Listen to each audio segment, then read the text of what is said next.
ঈদে মিলাদুন্নবীর কপালে 134 বার লাথি। তোর ঈদে মিলাদুন্নবীর বেদাতের উপরে 172 বার আমি লাথি মারলাম বেটা। তার উপর খোদা নালত বসিত হোক। সকল এবাদতের মধ্যে মূল এবাদত যেটা সেটা হলো দরুদ ও সালাম। কারণ আল্লাহ হুকুম করেছেন, আমি আমার ফেরেশতাগণকে নিয়ে যাই করেছি ও বিশ্বাসী মুমিনগণ ইমানদারগণ তোমরাও তাই করো। সেখান থেকে দরুদের ফয়সালা আসে। সুতরাং আমরা যে নামাজ পড়ি, রোজা রাখি, তার চেয়ে বেশি গুরুত্বপূর্ণ হলো দরুদ ও সালাম। দরুদ ও সালামের মাধ্যম দিয়ে একটা মানুষের ভিন্ন মনকে এক করা যায়, আল্লাহর প্রতি ফিরানো যায়, নিশানকে সঠিক করা যায়। আল্লাহ বলেছেন তুমি আবাদত যাই করো আগে তোমার মনটাকে ঠিক করো, নিশান বরাবর করো। সেই নিশানটা হলো নবী মুহাম্মদ রাসূল সাল্লাল্লাহু আলাইহি ওয়াসাল্লাম রূপ নিশান। মিলাতে মাহফিলের পরে আমাদের কাছে যে একটা জিনিস আছে সেটা হলো ঈদুল মিলাদুন নবী। যেমন শুভ সাদেকের সোমবারে আল্লাহ নবী রাসূল সাল্লাল্লাহু আলাইহি ওয়াসাল্লাম জগতে আগমন করিয়াছেন বা মাতৃগর্ভের থেকে ভূমিষ্ঠ হয়েছেন, এটা কিন্তু রেকর্ড করা। কিন্তু ওই সময়ের মধ্যে হিজরি বা চাঁদের কোনো হিসাব চালু ছিল না। হিসাব চালু ছিল খ্রিস্টাব্দের ক্যালেন্ডার। খ্রিস্টাব্দের ক্যালেন্ডার মধ্যে 570 খ্রিস্টাব্দে তিনি আগমন করেন। তবে দিনটি আরবিদের মধ্যে মনে ছিল, সেটা ছিল সোমবার। সোমবারের একটা আরবি অবশ্যই নাম আছে সোমবার। তো 570 খ্রিস্টাব্দের পরের থেকে শুরু করে যখন নবী মুহাম্মদ রাসূল সাল্লাল্লাহু আলাইহি ওয়াসাল্লাম কলমার দাওয়াত দিয়ে মানুষকে সত্যের পথে আগমন ঘটিয়ে হেদায়েতের বাণী শুনিয়ে যখন মদিনায় অবস্থান করলেন, মদিনায় অবস্থান করার পরে একটা সময় কিছু সাহাবী বা একজন সাহাবী প্রশ্ন করে বসলেন, ইয়া রাসূলুল্লাহ সাল্লাল্লাহু আলাইহি ওয়াসাল্লাম, আমার ভালোবাসা সব কিছু আপনার পায়ে আপনার শ্রমতলে কোরবানি হয়ে যাক। আমার পৃথিবীর যত ভালোবাসা আছে সমস্ত ভালোবাসা আমি আপনার কদমের তলে কোরবানি করে দিলাম। তো আমাদের যে জানার বিষয় সেটা হচ্ছে আপনি যে জাহিরি জগতে আগমন করলেন সেটা হলো শুভ সাদেক সোমবার।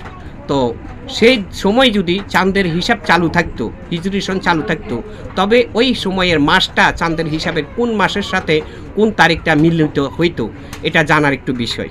কারণ নবী তো অতীত ভবিষ্যৎ সমস্ত কথা খুব বলতে পারে। সেই ক্ষেত্রে নবীর উপরে এই প্রশ্নটা রাখা হলো।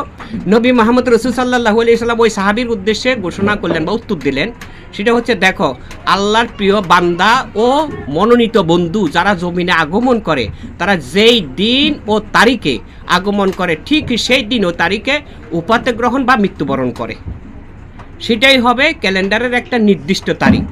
যদিও সেই সময় হিজরি সন চালু ছিল না, ভবিষ্যতের জন্য হিজরি সন চালু রয়েছে। বর্তমান সময়ের থেকে শুরু করি ভবিষ্যতে যদি তোমাদের মধ্যে এই দিনটা ঠিক থাকে, তার মানে সোমবারটা যদি ঠিক থাকার মধ্য দিয়ে কোনো চাঁদের তারিখ নির্দিষ্ট হয়ে যায়, সেই চাঁদের তারিখটাই হবে অতীতের নির্দিষ্ট তারিখ। আর সেই চাঁদের তারিখ ছিল 12ই রবিউল আউয়াল। তো 12ই রবিউল আউয়াল সোমবারে যেই দিনই তিনি উপাতে গ্রহণ করেছেন, সেই দিনই কিছু দেশান্তরের থেকে মানুষ আসে নবীর উপর একটা আফসোস করুণতা প্রকাশ করার জন্য, আমার নবী হারিয়ে গেল, আমাদের মধ্যে থেকে পাবো কী করে। তো এই যখন এই আফসোস নিয়ে কাছে আসে যারা মুমিন বান্দা তারা চিন্তা করে তাদের মুখে হাসি, যারা মুমিন হইতে পারে না তাদের অন্তরের মধ্যে কষ্ট, মুখের মধ্যে মলিন। পার্থক্য হলো যারা নবীকে আপন করে নিতে পারছে, অন্তরের সাথে মিশিয়ে নিতে পারছে, তাহারা নবীকে যার যার অন্তরের মধ্যে জাগ্রত করে ফেলছে। তার মানে আমি যতদিন বেঁচে থাকি আমার নবী মুহাম্মদ রাসূল সাল্লাল্লাহু আলাইহি ওয়াসাল্লামের মহব্বত আমার মাধ্যম দিয়ে ততদিন বেঁচে থাকবে এবং কিয়ামত পর্যন্ত এটাই সাক্ষী থাকবে। তখনই হযরত আলী আলাইহিস সালাম বললেন, এখানে কোনো জানাজা হবে না, এখানে গোসলের মূল কোনো টেনশন কারো করার দরকার নেই, যার যার মতে নবীর প্রতি সালাম বিনিময় করেন। তখনই এই সালামটা দেওয়া হলো, ইয়া রাসূল সালাম আলাইকা, ইয়া হাবিব সালাম আলাইকা, সালাওয়াতুল্লাহ আলাইকা। নবী গো আপনি নূরের নবী, আপনি হন নিখিলের ছবি, আপনি না এলে জগতে আদারে বরিত সবই। ইয়া নবী সালাম আলাইকা, ইয়া রাসূল সালাম আলাইকা, ইয়া হাবিব সালাম আলাইকা, সালাওয়াতুল্লাহ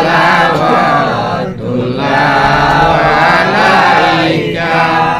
যখন অতীতে বাহ্যিক জগতে ছিলেন না, দুনিয়ার জমিনে ছিলেন না, তখনও নবী মুহাম্মদ রাসূল সাল্লাল্লাহু আলাইহি ওয়াসাল্লামের নূরের প্রকাশ ছিল। যেহেতু আল্লাহ পাক বলেছেন আমার নবীর নূরের রসুলে আমি পৃথিবী সৃষ্টি করেছি, সমস্ত মাখলুকাত সৃষ্টি করেছি, এবং পরক্ষণে ঘোষণা করেছেন 30 পারা কোরআনের ভিতরে দিয়ে ঘোষণা করেছেন ওয়ামা আরসালনাকা ইল্লা রাহমাতুল লিল আলামিন, আমি আপনাকে সৃষ্টি জগতের রহমতের স্বরূপ প্রেরণ করেছি। তো রহমতের কখনো মৃত্যু হয় না। রহমতের কখনো মৃত্যু হয় কিনা? রহমতের কখনো মৃত্যু হয় না। রহমতের মালিক হলো আল্লাহ পাক রব্বুল আলামিন। সেই রহমতের মালিক বানিয়ে দিল আল্লাহ পাক, তিনার বন্ধুকে।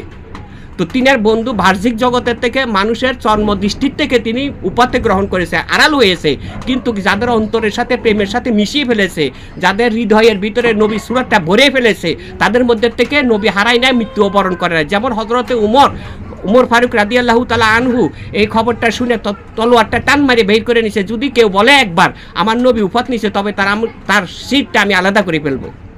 তখনই হযরত আবু বকর সিদ্দিক রাদিয়াল্লাহু তাআলা আনহু কোরআন শরীফকে বুকে নিয়ে তখনই বলছে, দেখি কোরআনে সাক্ষী দিতেছে মানুষ মরণশীল মানুষকে মৃত্যুর সাথে গ্রহণ করতে হবে, সেইভাবে নবী মুহাম্মদ রাসূল সাল্লাল্লাহু আলাইহি ওয়াসাল্লাম মৃত্যুর সাথে গ্রহণ করেছে, তুমি মেনে নাও। সেই বুঝ দেওয়ার পরে তিনি মেনে নিছে। মেনে নেওয়ার পরে কি হলো, তো নবী পরক্ষণে নবীর যে উপাতের দিনটা, সেই উপাতের দিনটা যে কার্যক্রমগুলো করা ছিল ধীরে ধীরে সেই কার্যক্রমগুলো করা হয়েছে। তো এখন আমাদেরকে দুটো জিনিস বোঝার দরকার, একটা হলো ঈদুল মিলাদুন নবী, আরেকটা হলো মিলাদে মাহফিল। ঈদুল মিলাদুন নবী মানেটা হচ্ছে আনন্দের দিন। নবী মুহাম্মদ রাসূল সাল্লাল্লাহু আলাইহি ওয়াসাল্লাম এই দিন এই তারিখের মধ্যে জগৎ আগমন করেছে। নবী মুহাম্মদ রাসূল সাল্লাল্লাহু আলাইহি ওয়াসাল্লামের মহব্বত কলমা কোরআন আমরা পেয়েছি, এটা আমরা নিয়ামত পেয়েছি। সেই নিয়ামতের প্রতি শুকরিয়া জানানো, নবীকে হাজির নাজির রাখিয়া নবীর প্রতি দরুদ পাঠ করা, এটা হলো আনন্দের মাধ্যম দিয়ে দরুদ পাঠ করা। এই আনন্দের মাধ্যম দিয়ে দরুদ পাঠ করা যে বিষয়টা, সেটা হচ্ছে আশেক বা রসুল সম্পর্কিত, অলিয়া উলিয়া সম্পর্কিত, নবী রাসূলের সম্পর্কিত যারা আছে একমাত্র তারাই পালন করে। নবী বলেছেন এক কোরআন আমল করবে, এক আল্লাহর ইবাদত করবে, এক কোরআন আমল এক আল্লাহর ইবাদতের মাধ্যম দিয়ে 73 মতভেদ থাকবে, 73 কাতার থাকবে। 73 কাতারের মধ্যে একটি মাত্র কাতার আল্লাহর কাছে গ্রহণীয়, আর বাকি যে কাতারগুলো আছে সেইগুলো হচ্ছে অগ্রহণীয়, মানে সে জাহান্নামী। সে জাহান্নামীর দলের মধ্য থেকে আজকে দেখা যাইতেছে একটা মৌলবী, জাইলাতি মৌলবী, সেই জাইলাতি মৌলবী বলতেছে ঈদুল মিলাদুন নবীকে 172 বার আমি লাথি মারি। এমন কথাবার্তা একটা জাহিলাত আলেম, এটা আলেম না, এটা জাহিলাত জগতের একটা জালিম বললে চলে। এই জালিম যেই কথাটা বলেছে, আমি আল্লাহর কাছে ফরিয়াদ করব সমস্ত মানব জাতিকে সাক্ষী রেখে, যারা আমার উপস্থিতে রয়েছে, যারা আমার ভিডিও দেখবে তাহাদেরকে সাক্ষী রেখে বলবো, যদি ঈদুল মিলাদুন নবী সত্য হয়ে থাকে, যদি ঈদুল মিলাদুন নবী সত্য হয়ে থাকে, তাহলে কোরআন সত্য। কারণ কোরআনের মাধ্যমে মিলাদুন নবীর কথা বলা হয়েছে, নবীর প্রতি সালাম দেওয়া কথা, নবীর উপর দুরূদ পাঠ করা, নবীর উপরে মহাব্বত করা, নবীকে সম্মান করা কথা পবিত্র কোরআন শরীফের মধ্যে সূরা আযাবের 650 নং আয়াতের মাধ্যম দিয়ে আল্লাহ ঘোষণা করেছেন। যদি আল্লাহর কোরআন সত্য হয়ে থাকে তাহলে মিলাদুন নবী বা মিলাদটা সত্য। আল্লাহ বলতেছেন যারে আমি পৃথিবীর সারা পৃথিবীর নয় সারা কুল কায়নাতের রহমতের মালিক বানিয়ে দিয়েছি, তার প্রতি রহমতে বসিত কামনা করা, বরকত বসিত কামনা করা, এটা হলো বুকার মতো ভালোবাসার একটা রসুলের আশিকের পরিচয়। যারা আমার নবীকে পাগলের মতো ভালোবাসে, বোকার মতো ভালোবাসে, এবং আমার নবীর উপরে বরকত ও রহমত কামনা করে, আমি আল্লাহ পাকে সেই রহমত বরকত যে ব্যক্তি কামনা করে আমি তার উপরে ফেরত দিয়ে দিই, তখন তার জিন্দিগির সমস্ত গুনাহ আল্লাহ পাক মাফ করে দেয়। এই জন্য বলা হয়েছে নামাজ রোজার চেয়ে বেশি গুরুত্বপূর্ণ হলো মিলাদ, দোয়া বা মিলাতে কিয়াম, সালাম বিনিময় করা, নবীর প্রতি সম্মান রাখা। এই মিলাদুন নবীকে একটা জাহিলাতি জগতের আলেম, বাহিক আলেম, সে বলতেছে আমি এই মিলাদুন নবীর উপরে 172 বার লাথি মারি। লাথি মারি এই কথাটা বলছে, কোন পায়ে লাথি মারি এই কথাটা বলে না। যদি এই কথাটা বলতো তবে আমরা বলতে পারতাম যেই পায়ে লাথি মারার কথা আপনি বলেছেন সেই পাটা আপনি তাড়াতাড়ি মেডিকেলে নিয়ে কাটতে ফেলান।